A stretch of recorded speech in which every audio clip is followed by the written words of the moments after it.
everyone, and thank you very much for joining us for yet another edition of Developing a National Innovation System for Absorptive Capacity. I'm very glad to have you on the program, and today we have a fantastic guest with us in the name of Mr. Reginald Bassey. Mr. Reginald Bassey is someone whose profile I'll be sharing with us shortly so that we know the wealth and the depth of experience that he's bringing, as well as the passion and the possibilities he would be sharing. But first of all, let me warmly welcome Mr. Reginald Bassey to this edition of the program. Mr. Bassey, thank you very much for being with us. It's a joy, it's a privilege to have you, and we truly appreciate your being here. Thank you so much for being here. Thank you. Appreciate the introduction and the welcome. Thank you very much. So let us know who Mr. Bassey is. Reginald Bassey is a professional in government affairs, public policy, and regulatory compliance with over a decade of experience spanning the public and private sectors across Africa and the United States. He's also the co-founder of Watchman System Solutions Limited and AfriServe Milestone Limited, through which he has been instrumental in advancing the aerial intelligence industry and aerial logistics for medical deliveries in Nigeria and other African markets. He consults in health logistics, drone technology, and public policy, ensuring seamless connections between global businesses and local markets in Africa. His work has also included contributions to Nigeria's unmanned aviation policies. With academic credentials in international relations and public administration, Reginald combines strategic insight with a passion for leadership, writing, and societal transformation. He's a devoted family man and committed Christian. He also embodies a vision of progress for Africa through innovation and impactful governance. Wow, Mr. Bassey, once again, it's a joy, it's a delight, and a privilege to have you on the program. Thank you so much for being with us. Thank you very much. Appreciate it. Yeah. Okay, so now let's begin to talk about, the thrust of this program, this particular episode. Today, we are going to be discussing a specific topic with Mr. Bassey, and that is the role of policy in developing responsive national innovation systems. The role of policy in developing responsive national innovation system. Let me start with this. You are quite an appropriate person to be discussing this honestly, because you have the natural passion and the skills and the experience in policy, and you have also been given to technologies. Now, one of the things we found out in preparing for this program, different episodes, researching, is that many times the policy tends to be behind technology. I'll say that again.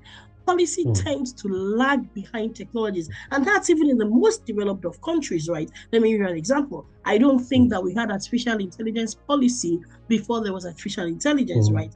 I believe it was after we had artificial intelligence that the policymakers then began to figure out, how they were going to ensure that they had, the kind of policies that would guide, for instance, ethical use of artificial intelligence, minimize unconscious bias, and so on and so forth. So my first question to you is, given your experience in this field, in the fields of both policy and technology, how do we have responsive, right, or policies that are as responsive as possible, policies that can anticipate the migration in technology as much as possible, and then be ahead of it again as much as possible? Over to you, sir.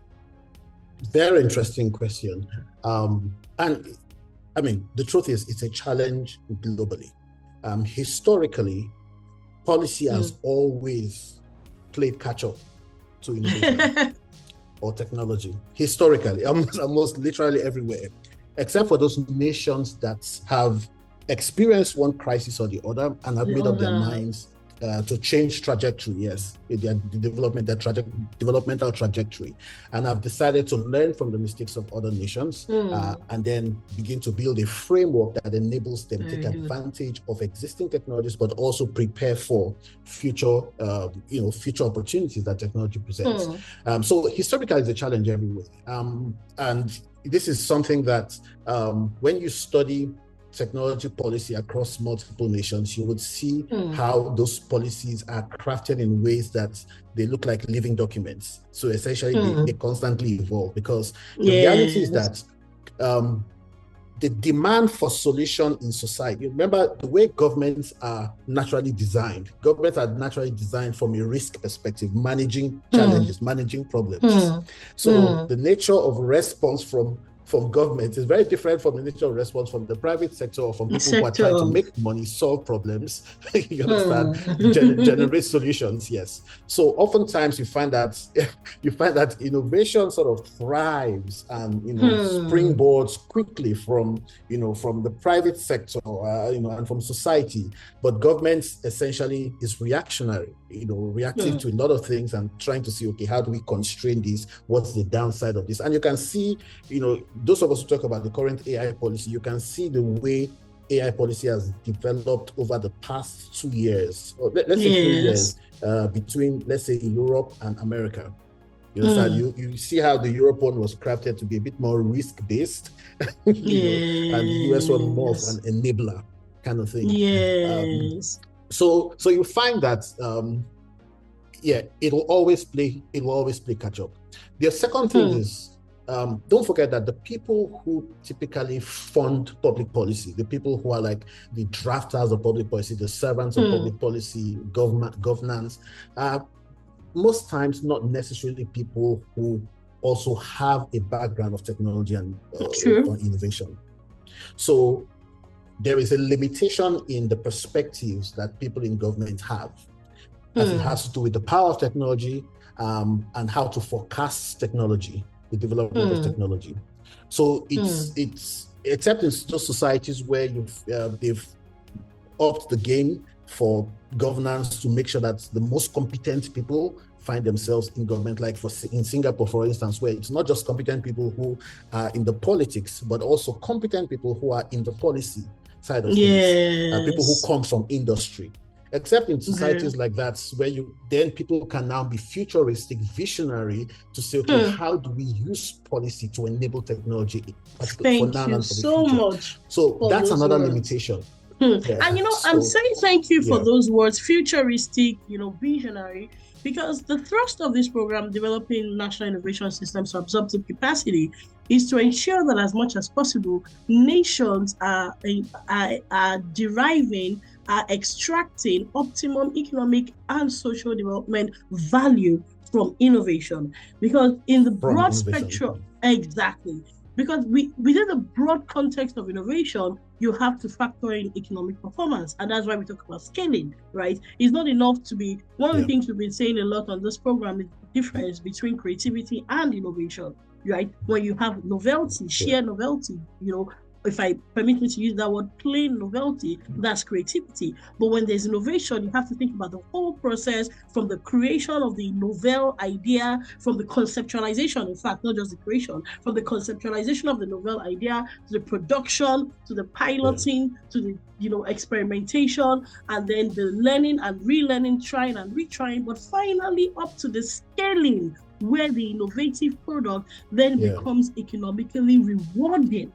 Right, so that's the second part of the title of this program, the absorptive capacity. So what we've seen sometimes, unfortunately, is that without a clear national innovation strategy and national innovation policy that has a focus on economic performance, if we're not careful, we will have a lot of creativity, but we may not have total innovation in terms of optimal economic performance. And this is why I said thank you for those two words, visionary and futuristic, because I feel like if nations, policymakers, and I'm going to come back to what you said about the capacity, the technological capacity of policy makers and influencers.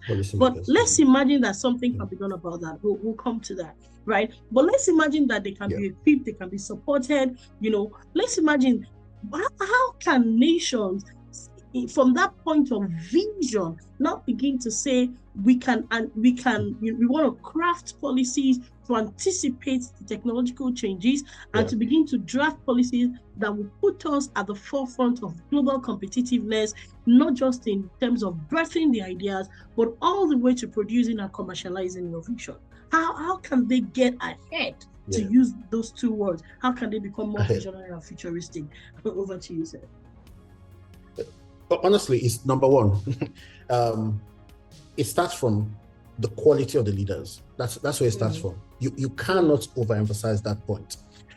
You already feel if the quality of leadership is less competent or there's no capacity, because the ability to craft policies that enables technology starts with a clear-cut vision.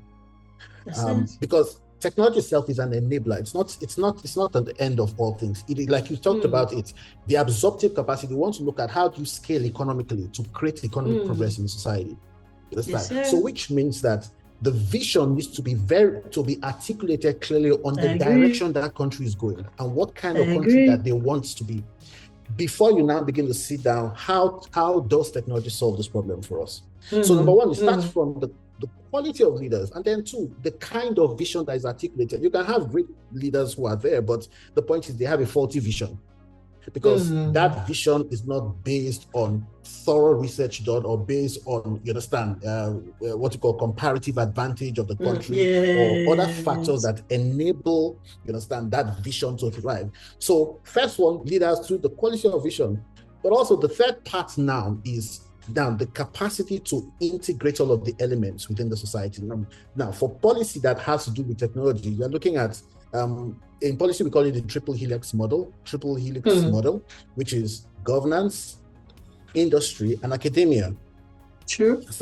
And how these interact and interplay to ensure that technology solves the challenge of economic progress in society. Thank you so much for that. You know, I think about 2 episodes ago, we talked about innovation as coordination, right? It's something that we've kept talking a lot about, implying, referencing, but we decided to focus that particular episode on innovation as coordination. And the reason we did is because, like you rightly said, there has to be proper partnership between academia, government, and the private sector, right?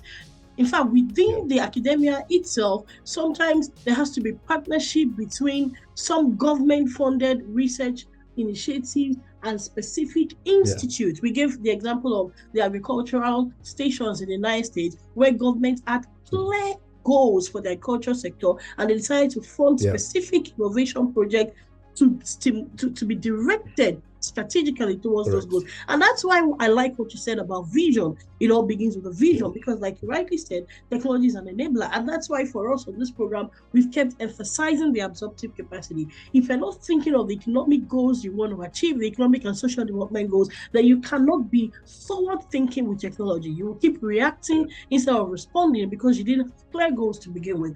But let's address something that is very critical. Yes, please.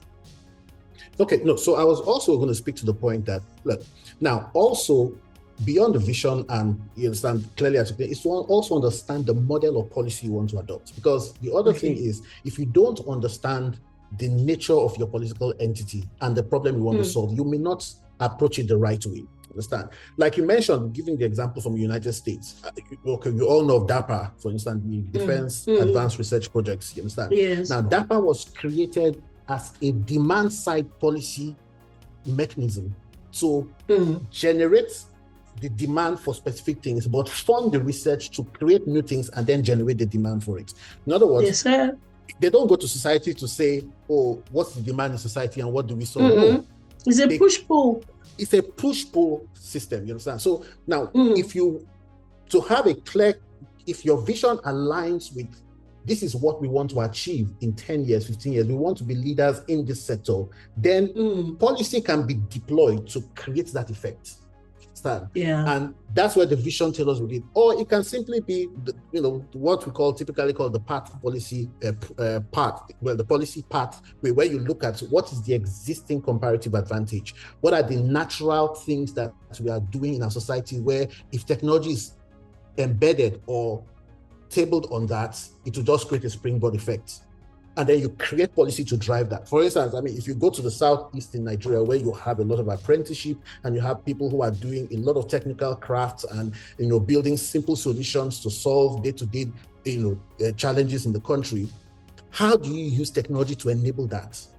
And what kind of policy do you now craft in that direction that helps to scale that and make that solutions not just for your country but also in the sub-region or internationally. So that understanding is very critical when crafting policy that enhances technology innovation. Don't forget, like you mentioned, it's a system, so it has interrelated parts, and a clear understanding of how all of those parts relate is what now gives you the clear-cut idea of how to craft a policy that now enables that sector to thrive. I yield. Thank you so much for that. I want to bring a dimension in. I think it's very important. The dimension you introduced about the competence, the technological competence of leadership. Again, I was reading recently that a number of, for instance, the senators and members of House in the United States do not have sufficient knowledge of technology to engage on some of the policies they need to approve, and they did a lot of analysis, and that's just a case study. I can imagine that situation being replicated in many other countries, like you were saying. The question now is, what is the way forward, and where does the civil service or the public service come in here, right? Because there are reasons we have institutions, there are reasons we have public servants who are supposed to have these as the areas of strength, right? So much as we could say, yes, those who are supposed to be crafting policies may not necessarily be technological experts, but at the same time, if private sector leaders can be responsive, right? Why not public sector leaders? I'll give you one more example. I was reading today about one of the sessions at the Davos, the World Economic Conference 2025, World Economic Forum, session 2025 in Davos, and they were saying that the onus is now on every leader to lead from the front as far as AI adoption is concerned. Every leader, because of the age we are in, has automatically become a technology executive, whether you like it or not. Because you have to show how AI can be adopted in simple things like customer service, like sales analytics, and so on and so forth. And once you can lead from the front, the people you are leading will now follow. So if that charge can be given to the private sector leaders, then should the public sector leaders, whether by themselves or with the support of public servants in the civil service or the public service, should the policy makers also not, more or less see themselves into this world as technology leaders, whether they like it or not? This is the day we are in. We have gone beyond AI experimentation to AI adoption, and we are probably now in the age of AI scaling, right? Has the time not come for even public sector leaders who influence a lot to begin to see themselves as technology leaders, and how can they be supported, to gain more technological competence to lead the way in policy making? I mean, it's an existential crisis across many nations, because politics itself often trumps economics. We hear that all the time. Politics often trumps common sense.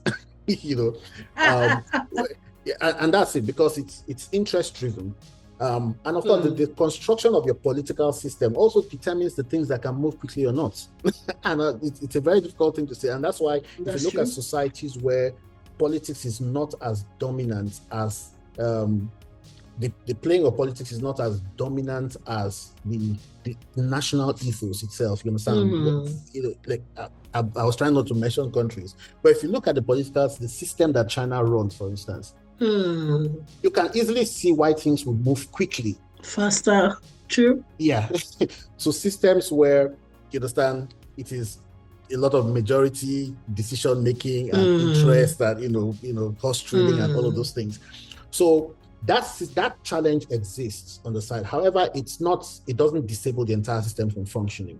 The second level of concern, therefore, would be how then can these policymakers, people in governance, build capacity to ensure that they are able to lead from the front. Now, even within the system, the competence already lies. Like in Nigeria, let me give an example. In Nigeria, where I've done work, we have the Ministry of Science and Technology. And then you have all of its agencies that it's created. And this is staffed by competent people, professors from university and all of those things. But oftentimes you find that there is a disconnect that exists when policy is being crafted. That they do not spend. When I worked as the Chief of Staff in the National Assembly at the House of Representatives, we served on the Committee of Science and Technology. So Year in, year out, I saw where there was a fundamental disconnect between how the policy making process happens and the actual involvement and engagement of these competent hands within the federal, the bureaucracy, and of course the academia.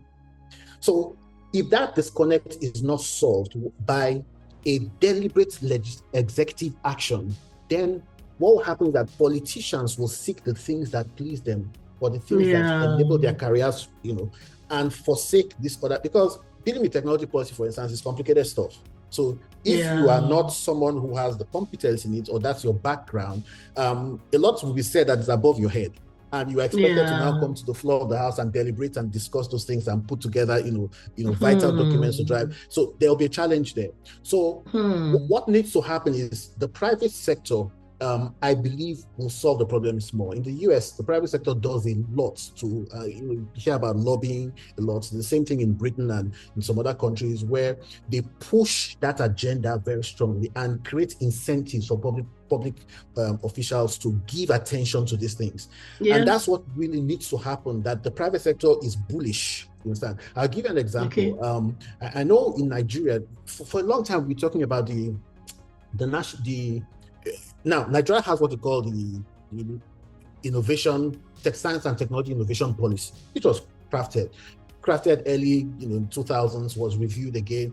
I think the latest one was 2022. Now, that policy itself creates or recommends the enactment of certain laws, a law to establish the National Research Council, which will be chaired by the president, and also the Research and Innovation Fund. Now, I can tell you that in the last 10 years, that thing has been hanging between the executive and the legislature. Because for the legislature, they are looking at how to build in interest into it. And when the interests are not covered, they hands off. Not looking at the overarching vision of the country. So what are we missing out here? What are we losing if we don't solve this and we don't put action to this? So, but the private sector, so far, the work that has enabled it to move forward, it's now left for the president to really assent on the bill after the House of Representatives finalizes some aspect of it, which should happen in the next month or two. But much of that work was pushed by the private sector. In fact, the Association of the Academic Staff Union of Research Institutes did a major work in pushing and bringing the stakeholders together. They spent a lot of resources gathering meetings and all of those things. So when you have a political system that is very interest-driven, you need the private sector to be bullish, to really push and incentivize policymakers to really, really take these things serious, build competence, get them trained, get their staff trained, get ministry officials trained, and keep interfacing them to solve the problems. Else, it's a problem that will remain across multiple countries. Thank you so much for that practical tip, because I also was going to say that I believe that the challenge of competence, technological competence on the part of the lawmakers is something that is very solvable. Capacity building sessions can be organized, retreats can be facilitated, they can be sent to the most convenient places, some form of a learning vacation. There are so many ways to bridge that gap and to give them sufficient knowledge to, in fact, even the incentive to want, the motivation, maybe that's the word, to want to engage. So thank you for introducing that practical tip. There is, however, another dimension I want us to quickly look at, and that is what I like to call the highest office in the land, which is the office of the citizen, right? Yeah. Because at the end of the day, the private sector organizations are also there pushing their own interests, and which can be aligned with that of the citizens sometimes, and sometimes it will align with their pockets. So what again is the role of the citizens? And maybe this is where non-profit organizations come in. I don't know, but what again are what is the responsibility of citizens as far as demanding?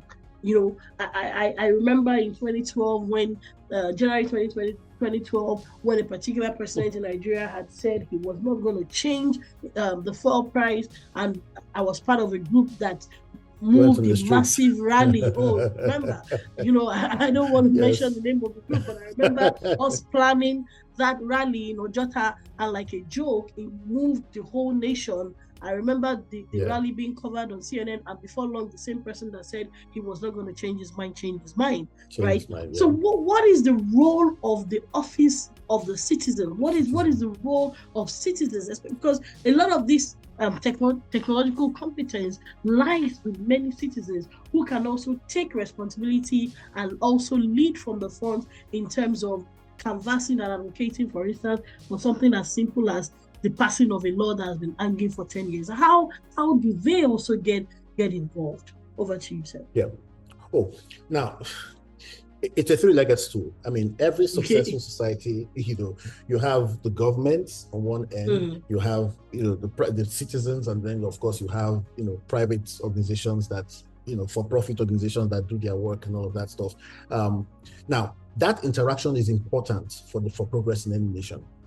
Although I will safely say that much of what I talked about, the private sector being bullish, also, borrows a lot from what citizens' action has done over time.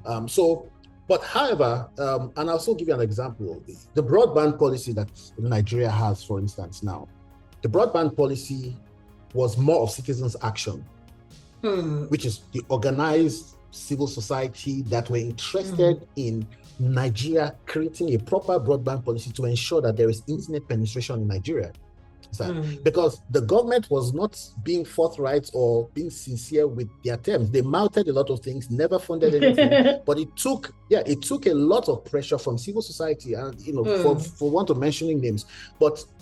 And it was when the big, technology companies internationally saw the amount of work that was being done by these pressure groups. They were able to direct funding to them. Very good. Because again, I will say, the political system is important, and understanding of that political system is important for you to know the strategy to adopt, whether as a private citizen or private sector business person. So once you understand the political system, you know what to use to incentivize, and that's global. So that was what was also helpful to these citizens-led organizations to incentivize the policymakers to come to the table, to say, this is what we are missing out as a country.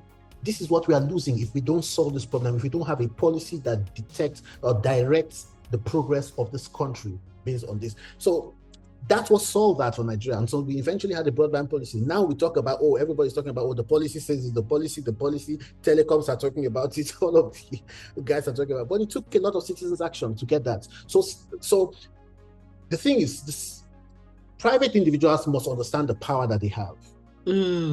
Thank you. If we come back to Nigeria, you remember what we call the not too young to run bill, which was enacted.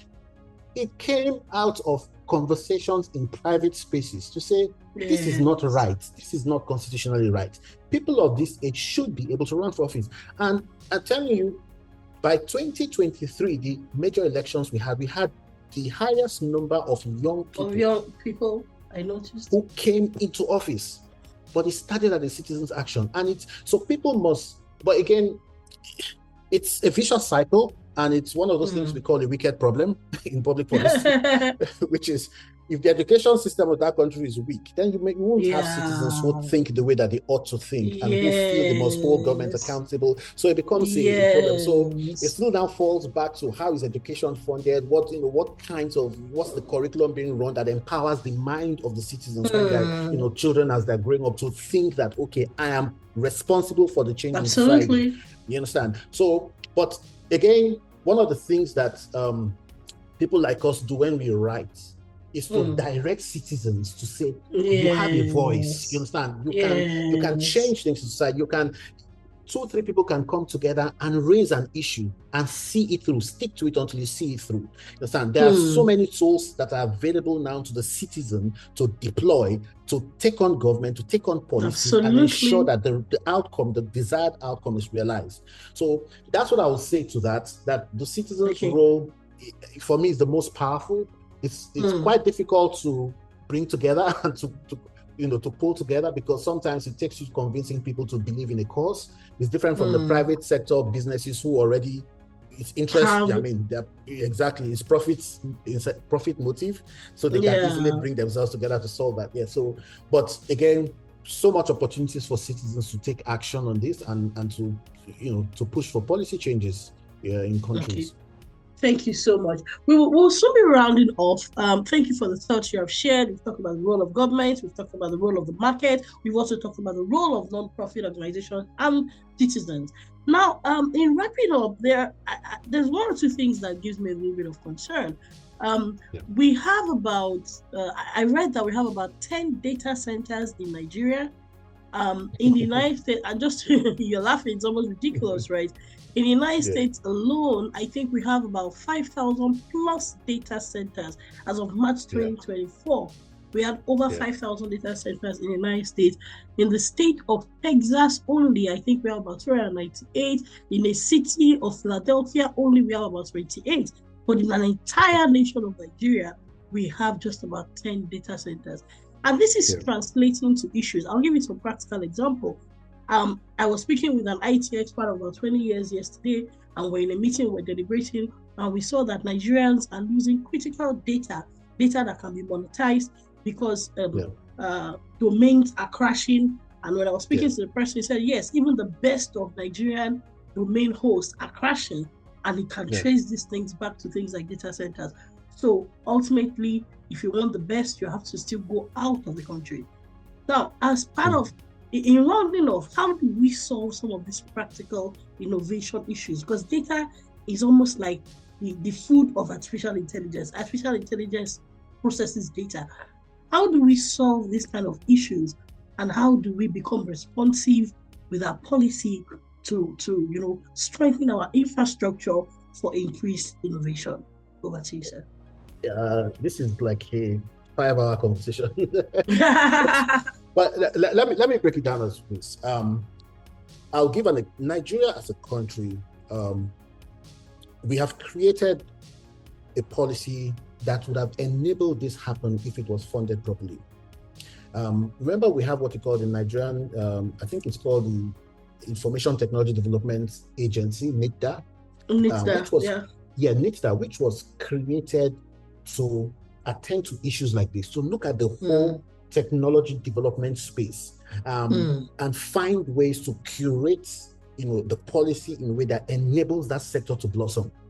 Now, NITDA, as far back as maybe 10 years ago, about 10 years ago, had already figured that one of the things to solve is that Nigeria needed to expand its capacity for data management. However, go and check on a multi-year basis what's the budget that is voted for NITDA activities. NITDA cannot even, much of the money that it receives, it pays its staff, engage itself in some menial research that little to no impact, you understand, try to regulate a few things here and there, but the core assignment of NITDA cannot be fulfilled because we create these wonderful agencies, give them great vision, but then we tell them to walk from here to Sokoto. We do not enable them with the required vehicles to achieve those things. So here's the thing, the solution is already in view. The policy has been created, but how then is it funded? The National Science and Technology Information Policy clearly outlines how to solve this problem. Honestly, in fact, it's a policy that is going from 2020 to 2030. They have a multi-year plan, and it is taken in 4 years cycle.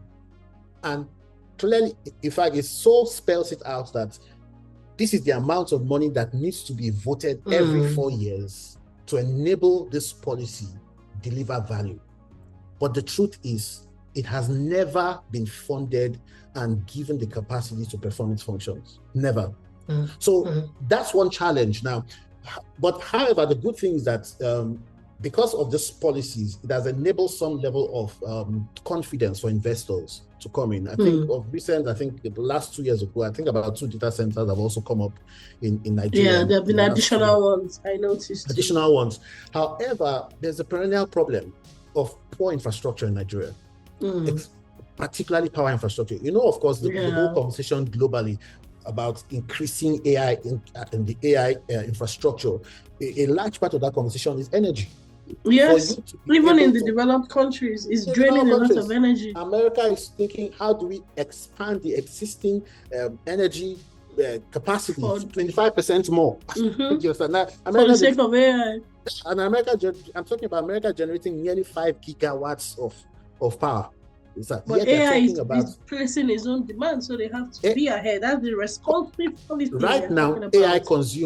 The AI infrastructure consumes 3% of the American power generation. Can you And imagine? if we are going by the current incentive that the President Biden was 300 billion. President Trump has come only yesterday talking about $500 billion investment. You understand? Now, if you are saying that, it means that a significant demand is going to come on for power generation. Now, we are talking about sub 6,000 megawatts. Now, what do you do if you understand how would an investor want to come in and think of, how do I come and build a data center here when I'm not guaranteed constant electricity? Even if you build it, it's going to cost you 3 times what it is to build it in a country where there is constant power. Yes, I agree. So it's a multi-headed,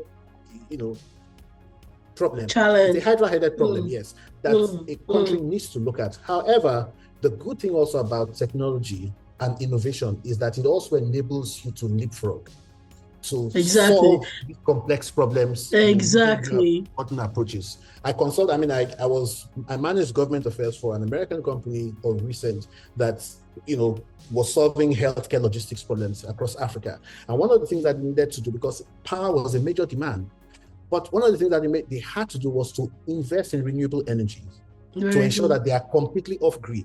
Now you see, I'm not bothered about the power. Every time I hear power, I've heard of young Nigerian students generating sets that are fueled by urine. I've heard all kinds. So to your point, well, we are going to wrap up the conversation at this point for the sake of time. To our dear listeners, we've heard Mr. Reginald Bassey, a policy expert, a technology enthusiast, someone who has vast experience in the Nigerian and American space, talk to us about from the dimension of government, the dimension of the private sector, and as well as the non-profit sector, and even you as a policy influencer. A lot rests on us, right? Please let us understand whether you are a policymaker, a policy influencer, or a policy demander, like I like to say on this program. You have a responsibility to ensure that we have a responsive national innovation policy that can enable us optimize absorptive capacity for economic and social development. Well, on this note, we are going to draw a curtain on today's edition of the program. We hope to have Mr. Reginald Bassey back. And remember, you can follow us on Facebook, follow us on LinkedIn, follow us on Instagram. We're also on YouTube. This episode will be uploaded. And we also have great programs that run from Monday through Saturday. My other colleagues will be with you. We talk about geopolitical issues, economic issues, strategy issues, all kinds of dimensions that can help you be effective in both public policy, private sector, and of course, non-profit engagement. And we're also here to serve your consulting and training needs anytime you need us. Mr. Reginald Bassey, thank you so very much again for doing this with us. We've thoroughly enjoyed listening to you. Thank you. I'm looking forward to having more conversations in the future. Oh, we'll be glad to have you back, especially on the execution. The next time we have you, I would like us to talk about the policy execution, because that's one thing that's almost been a perennial gap. The policy execution gap. That's one thing I would like us to take this for. We will be very glad. I'd love to. Okay. Thank you for having me. I appreciate the time. Thank you much more for being here with us. We truly appreciate you, and we wish you a wonderful rest of your day. All right. Thank you.